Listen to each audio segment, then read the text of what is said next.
All right, the next thing, after you have your 14 of the 2-inch cut strips folded, you will need to cut 14 also of strips out of a solid cardstock that are going to be 1 3/4 by 3 1/4, and again that measurement will be on my blog. And then you can either stamp it or write on it, or if you're good on the computer, you can do it on the computer. Whatever you choose is up to you. That's just fine. I stamped mine, and I used the Close to My Heart stamps. This was one of their promotional ones that they had a month or two ago. If you would like to know where to purchase these from, either email me or leave a comment, and I'll get you connected with a person. Close to My Hearts are my favorite clear stamps. Okay, so what you'll do is you'll stamp all of those, and then, for sake of time, I'm not going to do it.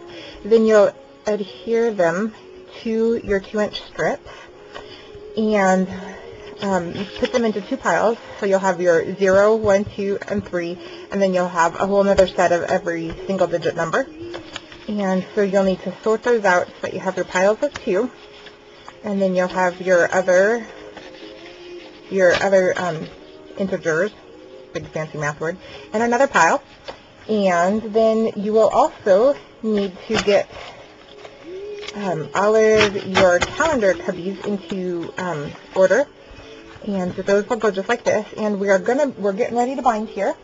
So I use my bind-it-all machine, and there's going to be a little bit of eyeballing here involved. If you do not have a bind-it-all machine, ask a friend if they have one. If not, you can always go to your local store. They probably have one that you can use. Usually, a lot of times they'll let you use their tools for free if you purchase like the combs from them, you know, the materials from them. A lot of times they'll let you use the machines for free, and if not, they might just charge you a small fee, but it'd be well worth it because this is, I think, a totally cool gift. So what we're going to do is set it to continuous, and if you're like me and didn't know how that works, we're going to figure that out today. So we're going to set it to continuous, and for the first punch, though, I am actually going to line it up with this edge mark right here for the first punch. And so you just line it in, push it all the way down, and this is chipboard, so it's going to take a little bit of force. Go all the way down. This was a $60 machine that was well worth it in my opinion. Okay, now to use the continuous, I'm going to see if I can get it here to pick up on the camera. There are the loop here. You go in the second one, and you slide this in so that this is on position B. You'll see that on the side. I'm actually going to slide it out because chipboard's very hard to get it in there. And then you'll push the peg in so that that hole and the peg are lined up. And then that way you'll be sure to get a good continuous loop. And push it all the way down again. And just punch. And this is about as thick a material as you can get in here. So it definitely takes some force. It can do it, but it's probably just the angle that I'm standing at. Because on here it's not very comfortable, but definitely doable. Okay, and we just need to do one more. And again, we'll line it up with that last punch, or that second to last hole, I mean, and slide the peg in. So here it's taking me a bit of being difficult today. This chipboard is very thick and it's very hard to get in lined up to do the continuous. And push it down again. All right, and then we are done with that.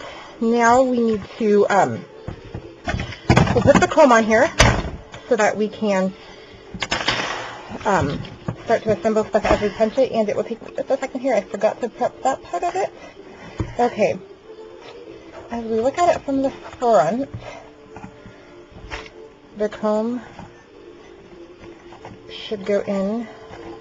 Okay, so this will be our frisk. This part will be our frisk. So we're going to put the comb in this way. And I'm not getting the comb in. I tell you. Good thing I'm not really a TV personality. You don't work well under pressure. Okay, so we're just going to line these all up, and this is just not working for me today.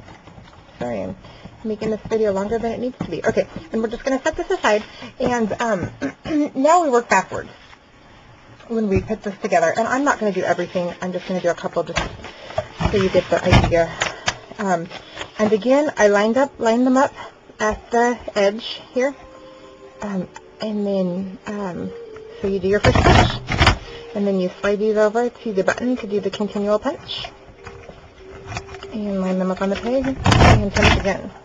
And you'll want to start backwards. So you'll want January to go face down, and put it on the comb with January going face down. Okay, and now this is where you're going to have to do a little bit of freehanding.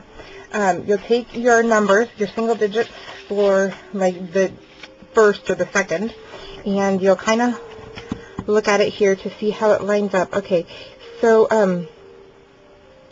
I don't want it to, so I'm going to kind of line it up on the machine just in the middle here, so that as you can see there's marks on the machine where it's going to punch, and I'm going to move it so that it barely gets the punch in there on that edge. And punch, and then we'll put that on there as well. And you'll have to eyeball your other pile as well to do the same thing. Get it to fit on there. Okay, so we're going to put it all on there. Great, actually this one worked out perfect. And then you flip it. It's time to close the combs, the wires, and you'll flip it over. And if you kind of hold it like this, it works really well. And rotate the binding, put it down in, and then just crimp it. Just push this down until it closes. And you'll just have to kind of continue. I'm not going to actually close this one because I need to put more stuff in it.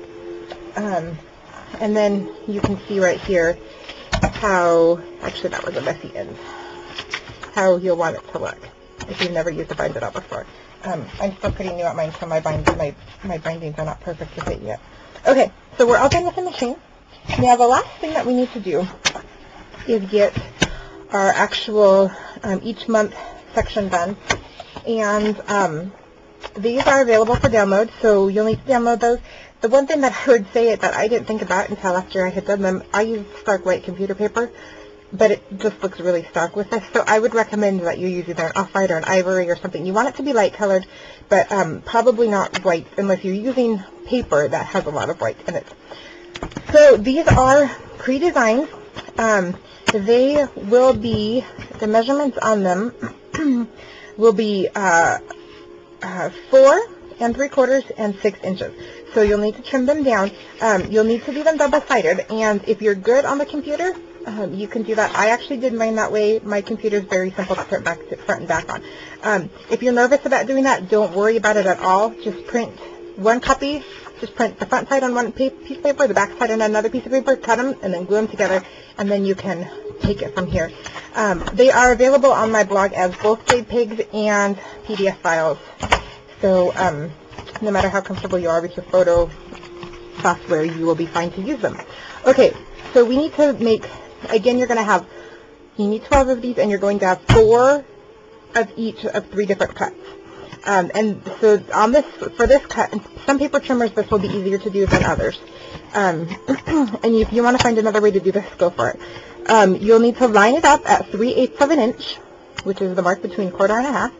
And you'll need to begin the cut at 1/4 of an inch for the first one, and end the cut at 1 3/4 of an inch. So I just mark it on here, and I stand above so I can see. And on this Creative Memories, I have ink on my hand, sorry. On this Creative Memories paper trimmer, it's got a little line so I can see where I'm at. Perfect. And then I come back again and begin the cut at 1 3/4 and just finish it. And I finished the cut by hand. I thought that was just easier than